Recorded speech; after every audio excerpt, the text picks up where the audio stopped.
उत्तरी भारत में कार्तिक कृष्ण पक्ष के त्रयोदशी तिथि के दिन धनतेरस का पर्व पूरी श्रद्धा और विश्वास के साथ मनाया जाता है। धन्वंतरि के अलावा इस दिन देवी लक्ष्मी और धन के देवता कुबेर की भी पूजा की जाती है। इस दिन को मनाने के पीछे धन्वंतरि के जन्म लेने की कथा के अलावा अनेक अलौकिक कथाएं प्रचलित हैं। धनतेरस के पर्व से जुड़ा एक अत्यंत महत्वपूर्ण कथा जो आज मैं आपको सुनाने जा रही हूँ। तो कथा शुरू करने से पहले वीडियो को लाइक कर दें, इसे ज़्यादा से ज़्यादा शेयर करें और अगर आपने अभी तक चैनल को सब्सक्राइब नहीं किया है तो नीचे दिए लाल सब्सक्राइब बटन को दबाकर इसे अभी सब्सक्राइब कर लें। कहा जाता है कि एक समय भगवान विष्णु मृत्युलोक में विचरण करने के लिए आ रहे थे। तब माँ लक्ष्मी जी ने उनसे साथ चलने का आग्रह किया। तब विष्णु जी ने कहा कि यदि तुम मेरी बातों के अनुसार चल सको तो ही साथ चलना। माँ लक्ष्मी इस बात पर राजी हो गई और भगवान विष्णु के साथ भूमंडल पर आ गई। कुछ देर बाद एक जगह पर पहुंचकर भगवान विष्णु ने लक्ष्मी जी से कहा कि जब तक मैं ना आऊं तुम यहीं ठहरो। मैं दक्षिण दिशा की ओर जा रहा हूं, तुम उधर मत आना। विष्णु जी ऐसा कहकर वहां से चले गए। विष्णु जी के जाते ही माँ लक्ष्मी के मन में कौतूहल मचने लगा कि आखिर दक्षिण दिशा में ऐसा क्या रहस्य है जो मुझे ले जाने से मना कर दिया और भगवान स्वयं चले गए। लक्ष्मी जी से रहा न गया और जैसे ही भगवान आगे बढ़े लक्ष्मी जी उनके पीछे पीछे चल पड़ी।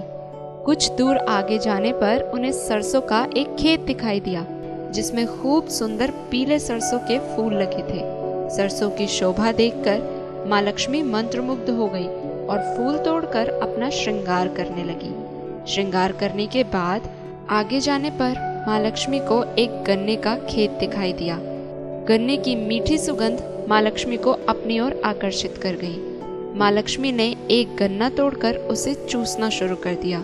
उसी क्षण विष्णु भगवान वहां आ गए और यह देखकर लक्ष्मी जी पर नाराज हो गए और उन्हें श्राप दे दिया कि मैंने तुम्हें इधर आने से मना किया था पर तुम न मानी और किसान की चोरी का अपराध कर बैठी। अब तुम इस अपराध के जुर्म में इस किसान की 12 वर्ष तक सेवा करो। ऐसा कहकर भगवान उन्हें छोड़कर क्षीण सागर चले गए। तब माँ लक्ष्मी जी उस गरीब किसान के घर रहने लगी। एक दिन लक्ष्मी जी ने उस किसान की पत्नी से कहा कि तुम स्नान कर सबसे पहले मेरी बनाई गई इस देवी लक्ष्मी का पूजन करो, फिर रसोई बनाना। तब तुम जो मांगोगी तुम्हें वही मिलेगा। किसान की पत्नी ने ऐसा ही किया। पूजा के प्रभाव और माँ लक्ष्मी की कृपा से किसान का घर दूसरे ही दिन अन्न धन रत्न स्वर्ण आदि से भर गया। लक्ष्मी ने किसान को धन धान्य से पूर्ण कर दिया। किसान ने 12 वर्ष बड़े आनंद से काट लिए। फिर 12 वर्ष के बाद लक्ष्मी जी के जाने का समय हो गया। माँ लक्ष्मी जी जाने को तैयार हो गई। भगवान विष्णु माँ लक्ष्मी जी को ले जाने आए तो किसान ने उन्हें भेजने से इनकार कर दिया। तब भगवान ने किसान को कहा कि इन्हें कौन जाने देता है, यह तो चंचला है, कहीं नहीं ठहरती। इनको बड़े बड़े नहीं रोक सके। इनको मेरा श्राप था, इसलिए 12 वर्ष से तुम्हारी सेवा कर रही थी। तुम्हारी 12 वर्ष सेवा का समय पूरा हो चुका है। किसान हठपूर्वक बोला कि नहीं, मैं लक्ष्मी जी को नहीं जाने दूंगा। तब लक्ष्मी जी ने कहा कि हे किसान, तुम मुझे रोकना चाहते हो तो जो मैं कहूँ वैसा करो। कल तेरस है, तुम कल घर को लीप पोत कर स्वच्छ करना। रात्रि में घी का दीपक जलाकर रखना और सायंकाल में मेरा पूजन करना और एक तांबे के कलश में रुपए भरकर मेरे लिए रखना। मैं उस कलश में निवास करूंगी, किंतु पूजा के समय मैं तुम्हें दिखाई नहीं दूंगी। इस एक दिन की पूजा से वर्ष भर मैं तुम्हारे घर से नहीं जाऊंगी। यह कहकर वह दीपकों के प्रकाश के साथ दशों दिशाओं में फैल गई। अगले दिन किसान ने लक्ष्मी जी के कथानुसार पूजन किया।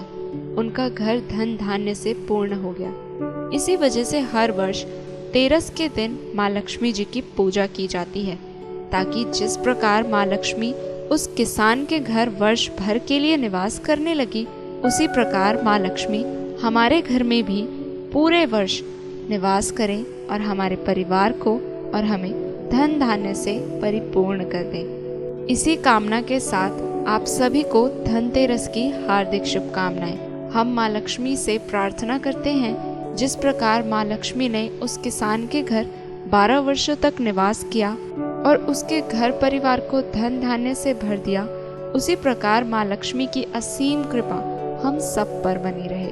हम सबका परिवार पूरे वर्ष हर्ष और उल्लास के साथ रहे। इसी कामना के साथ आप सभी को धनतेरस की हार्दिक शुभकामनाएं।